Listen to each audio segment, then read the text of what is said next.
Well, hello, and welcome to another episode of Ending Physician Overwhelm. I'm your host, Dr. Megan Mello. Today, we're going to be talking about something I feel a little fired up about, which is who do you want to see? I'm going to start with a story. So I just returned yesterday from Scottsdale, where I spoke at the ACOOG and ACOI's annual Women's Health Conference.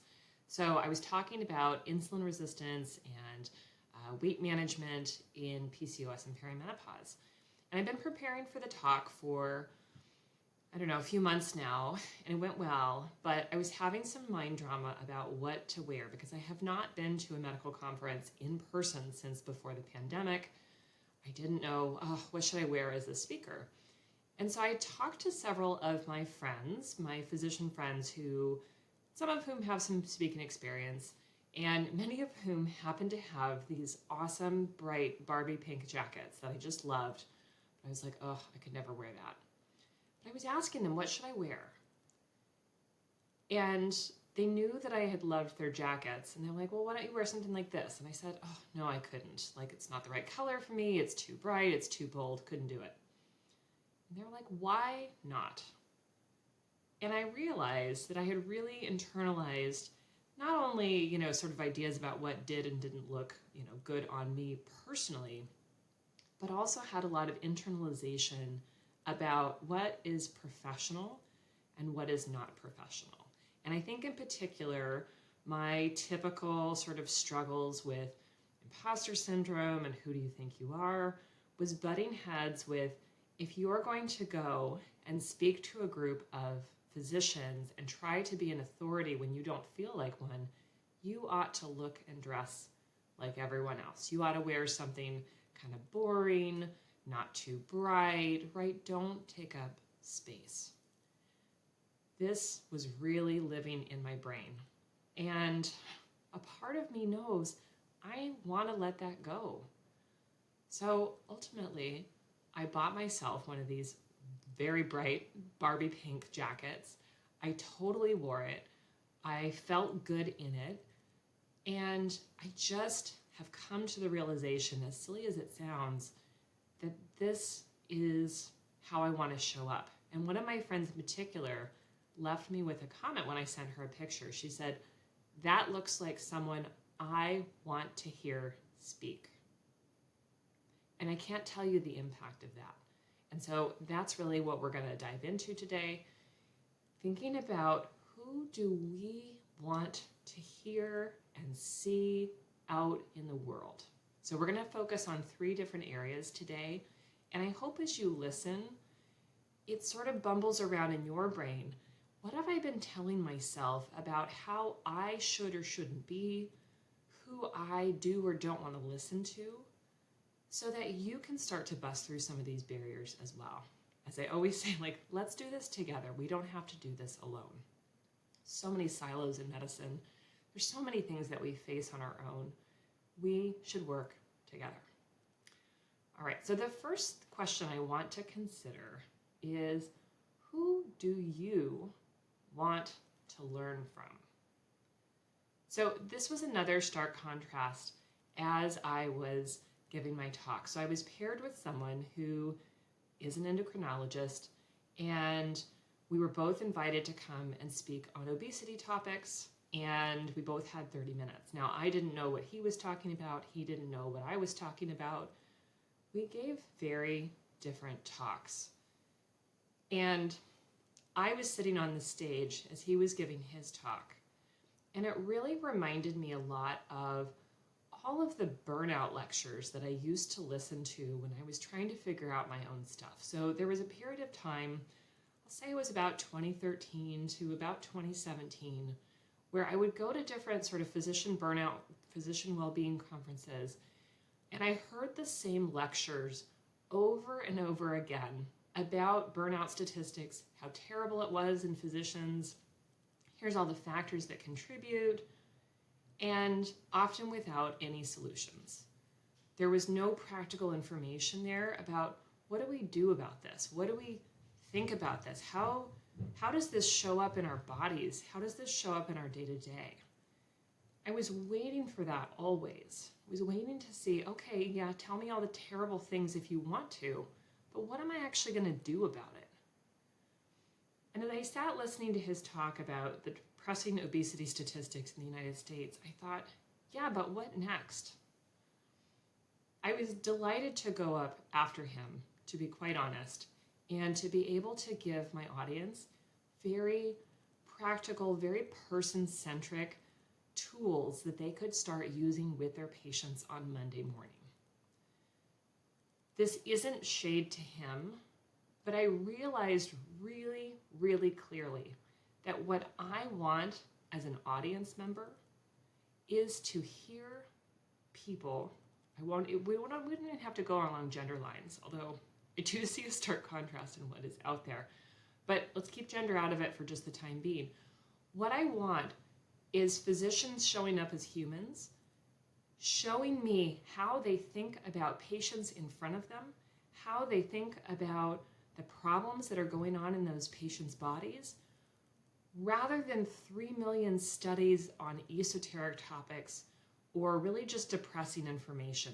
I want to help people, and I want to listen to other people who help people. I've recently been taking Dr. Rachel Rubin's Menopause and Sexual Health course.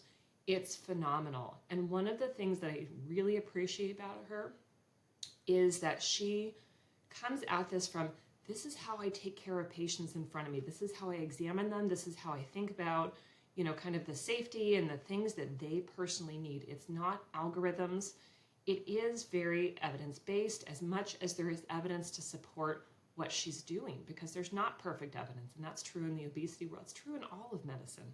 We have lots of evidence, but we don't always have the exact right thing to do that helps every single human. We need to be thoughtful about the people that we see, and I so appreciate when people are able to come on and say, this is who I am, this is how I take care of the humans who are in front of me. That's who I want to learn from, and I ask you to question yourself too. Who do I want to learn from? Go out and find those folks and support them. There are lots and lots and lots of amazing women physicians who are out there creating courses and content that is geared towards real life practical care of humans in areas of menopause, sexual health, breastfeeding, all kinds of really important topics. Interestingly, traditionally under-taught, under-resourced areas of medicine. Put that aside and do what you will with that. Who do you want to learn from? Who are you going to start supporting? And if you are going to contribute, what do you want to teach and how do you want to teach it, right? This is really a letting go of standard, old guy suit presentations with boring statistics that do not help us take care of humans. I'm tired of it. I'm done with it. Told you I'm feeling fiery today. All right. Next, what I want you to consider, who do you want leading you? Who do you want leading you? When you think about leadership in medicine, again, I have a lot of internalized notions of who I've seen be the leaders, how I've seen them show up, what I've not gotten from them that I wish that I had. And unfortunately, of course, a lot of my examples are old white men in leadership roles. There's a lot behind that, right? There are a lot of societal and cultural supports in place that allow men to advance in such a way, as well as a lot of things that make it much more complicated for a lot of reasons for women to advance. This is not specifically focused around gender politics, but I want us to acknowledge why male voices, white male voices, white cisgender heterosexual male voices have advanced.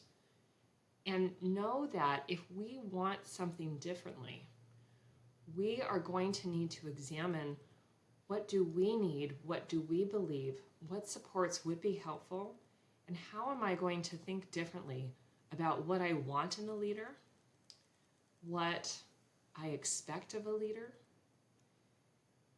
what I expect of men and women in positions of hierarchy in general, right? Do I have some internalized bias, as we all typically do, about how I expect men and women to interact with me differently? Who am I going to support? And if I want to advance in leadership, right, if that's important to me, how am I going to show up differently? I'm sure many of you, like me, have seen women be put into leadership roles in a variety of circumstances. And what happens? We often look at these female leaders and we have a lot of expectations of them, but they're kind of all over the map. We often expect them to be more compassionate than their male counterparts, but we also expect them to be effective leaders in ways that don't always resonate back and forth. And I know that this is something that's part of my experience as well. There's also something called the glass cliff, which is a new concept to me, where women are often put into positions where they don't have enough resources to meet the goals and objectives that they're given. And often women are brought in when organizations are in times of trouble, thought to be perhaps better troubleshooters, right? Able to navigate people issues better, but not given the resources or sometimes even clear objectives of how to meet, the goals of the role, right? And so glass cliff, right? They're sort of put in this position. They're expected to do well, but not really given clear objectives or resources to be able to accomplish that. One of my friends shared with me that is really common in DEI work that's being done, is that often a Black woman is put into a position of being some title along the lines of DEI leader, but not given objectives, tools, resources, support to be able to make changes. Glass cliff. Who do I need to be? How do I need to take care of myself? How do I need to talk to leaders, right, who I want to be a different version of leadership than what I've seen before? It's a really important question for us to ask ourselves, and I think that we need to have more dialogue about this. I'm not okay with just continuing things as status quo, and I don't think that you are either, but it takes really figuring out for ourselves, what do I think is really important? What will I support in my leaders? What will I ask for from them? How do we talk to each other? How do we make sure that there is win-win happening, right? That I feel supported in the work that I do so that I can continue to provide high-quality work that supports the organization's practices. There is not enough dialogue along these lines. As you have heard me talk many, many times, right, we have very broken healthcare systems that are contributing to this. This is why so many women in particular, I think, are leaving employed practice and setting out on their own. But even if you are doing that, even if you are setting up your own practices or direct primary care, direct specialty care, you need to see that you are a leader. And I invite you to think, how do I lead in this space that is different from what I've seen before, right? If you are having your own practice, you are a leader, even if you have a very small team. How do I want to show up? How do I want to be effective, compassionate, supportive, but also someone who gets amazing outcomes for whatever work that I'm doing, right? I want to provide highly effective care for the patients that I serve, and that means that my team is going to have to pull on board with me, right? Let's think about leadership in a really different way than the way that we have seen it being done. Another question that I want to ask here is, who do you want to be providing care for you and your family? Who do you want to see? How do they provide care? How do they use their expertise? How do they show up in the exam room or the OR or whatever setting you're meeting them in? And who do you want to be in the exam room or the OR? Or again, whatever setting you're operating in. We need to think about what it is that we want for our own care, which is important, and for the care that we want to provide, and figure out if this is what's important to me, how will I get it? How will I support it? How will I advocate for it? How will I take care of myself as I show up in these spaces, right? If I am seeking healthcare, right? So I am a physician, but I am in my doctor's office getting care. How do I show up in that setting? Do I show up as someone who is not empowered, who is not taking care of myself, who is manifesting a lot of signs of stress and poor self-care, as we do, right? People who show up with headaches and difficulties with their eating and not exercising and not drinking enough water and not getting enough sleep with a lot of complaints.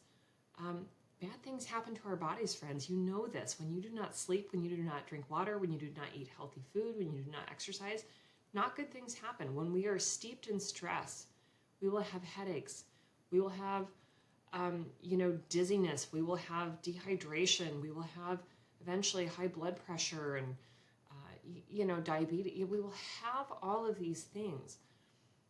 I want to show up as someone who takes care of my body, and I want to partner with, a physician who is compassionate, who gives me good information, who works with me collaboratively.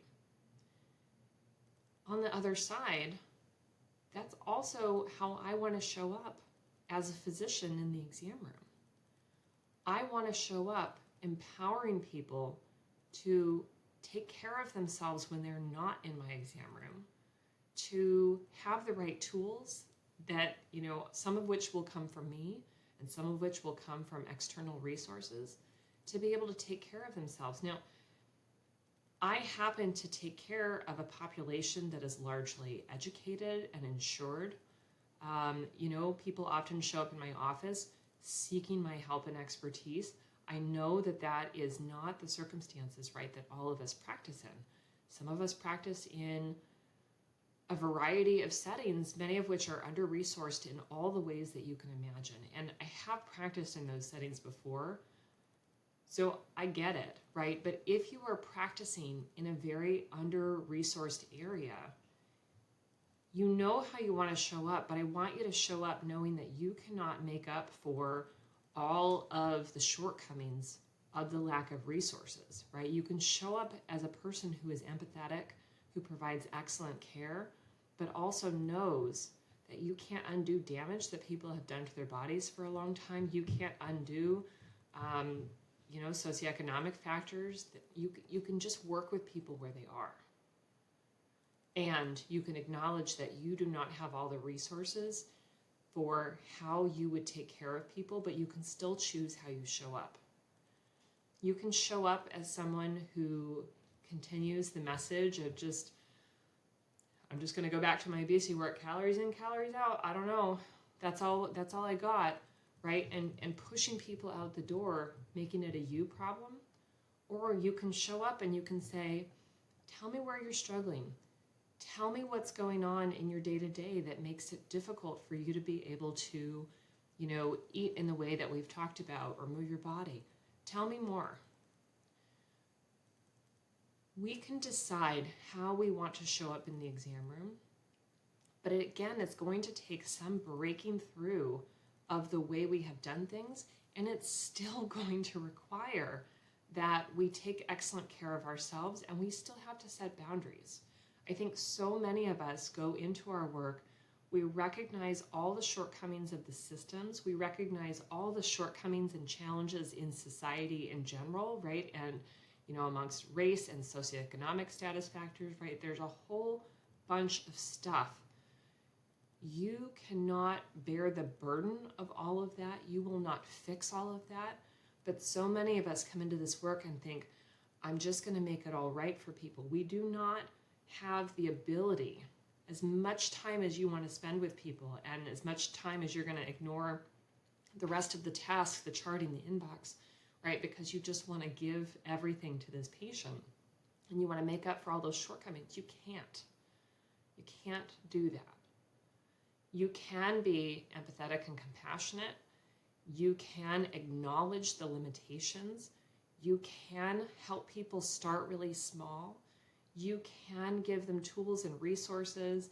And, if you have the ability, set up systems that really help them to meet the challenges of, the logistics of taking their pills or finding healthy food that they can afford, right? There are resources for that. You cannot do that all. But you have to see that you are a leader in that space as well, and that it takes help from other people, and it takes buy-in from our patients. It takes a lot. I don't think that's an unsurmountable task, but we have to think about our role differently in order to show up that way. Because again, if I'm stuck in either it's futile and I'm just gonna shrug my shoulders and say, I don't know, leave the room. Or we can say, gosh, I have to make up for all the shortcomings in all the places, right? And this person's bad experience over here. Or I can acknowledge the limitations of their insurance, the limitations of, being a working parent or whatever challenges they have in front of them, and still help them start small, but also still set some healthy boundaries for myself. I promise you can do this, but it takes being very clear. How will I show up? How will I think about my role here? My role here is an expert advisor and consultant. My role here is to help give people opportunities wherever they are to live a healthier life. I cannot fix all those other things. I can still be an excellent participant here, and people can choose whether or not they want to see me, whether they want to engage, how much they're able to. They can choose all of those things. They can also choose to find somebody else nearly all of the time. I'm clear on how I want to show up, and I'll tell you, it feels so much better than when I was trying to make up for all the shortcomings of the system. How to think about who do you want to be, who do you want to see for your healthcare, who do you want to learn from, who do you want to lead and be led by. We need to think about all of it differently. There's so much internalized generation stuff, patriarchy stuff, gender stuff, ideas of what it means to be a professional, ideas of what it means to, be the authority in the room. I'm tired of the conventional models that live in my head. I want to hear from people who are doing the work, who are doing an excellent job, accepting that there is no perfect one way to do things, showing up as themselves, showing up as experts who fully acknowledge that they don't have 100% of the answers, and that it takes back and forth in figuring out, what can I do for this human? How can I work with them? How can I offer support? When we think about leadership, how do I want to show up as a leader? Accepting that I am a leader, whether or not I have a leadership title. We as physicians are leaders, period. You may not have a leadership role, you may not have a leadership title, but you are a leader. How am I going to show up in that space? How am I going to ask for the support and resources that I need? How am I going to accept the limitations of the support and resources that I need and take excellent care of myself so that I can keep showing up in the way that I want to? This is a big chunk of work, but when we figure out who we are, what we want, who we look up to, what we want to see, what we want to create in the world, this is exactly the right work. For too long, I think we have tried to emulate what we have seen before. We have tried to think, and we have been told over and over again that we have to show up in a certain way, that we can't have things customized for us. We can't have any flexibility of our templates, even though patients ask us more questions. So much noise. I'm tired of it. I will decide for myself. And people will decide whether or not I resonate with them. That's okay. The humans who need me will find me. And I will help them by continuing to speak up and show up in the ways that I do. It's okay if people don't like everything that I do. It's okay if people don't like anything that I do. I know who I am. I'm becoming more and more of myself. This is what people talk about when they talk about, oh, yeah, in my 40s, I just kind of like let go of a lot of things. I'm there, my friends. I'm there. I invite you, wherever you are in life, wherever you are in clinical medicine, wherever you are in the rest of your life, to decide for yourself what's important to me, what am I going to lean into, what opportunities am I going to seek, what am I going to create, and how am I going to show up in the world? Who do you want to see? Again, in education spaces, in leadership spaces, in exam room spaces, let's think about what we really want. All right, I warned you that that was going to be a little fiery. Didn't drop any language, so you're welcome if there's kids in the car. I want you to take this lesson to heart. I want you to really think about it. And I'm just going to put it out there again because I'm so passionate about this work that I do. If you are a woman physician, so MD, DO, or MBBS, or international equivalent, and you want to show up differently, I want you to come and sign up for Unbound, Women Physicians Reclaiming Their Lives. This is my new group program, which starts December 1st, 2024. We will meet weekly. We will explore and challenge ourselves on how am I thinking about my role? How am I thinking about who I am? How am I currently operating in our broken healthcare system? And what do I want to do differently? We're going to explore a lot of different topics, some of which will be focused around our work as physicians. Some of it's going to be focused around the rest of our lives, right? And how we exist in spaces when we're not, quote unquote, at work, even though so many of us are working in our minds in the background. I really want to help others find some of what I've found, which is more peace, more balance, more acceptance and acknowledgement of what I can and can't do for other people, more boundaries, more time and space for yourself.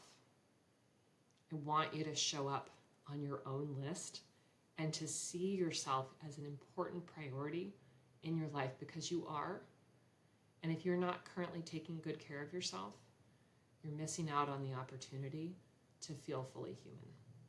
And I want you to feel fully human. My friends, I'm ending there. Thank you so much. If you have questions about the Unbound program, you can head to my website, which is www.healthierforgood.com. You'll see links in the show notes as well. You can click on the button up at the top left-hand corner, which says Unbound Group Coaching. You'll find all the details there. I'd love to work with you. Join me in this work. All right, until next week, take care.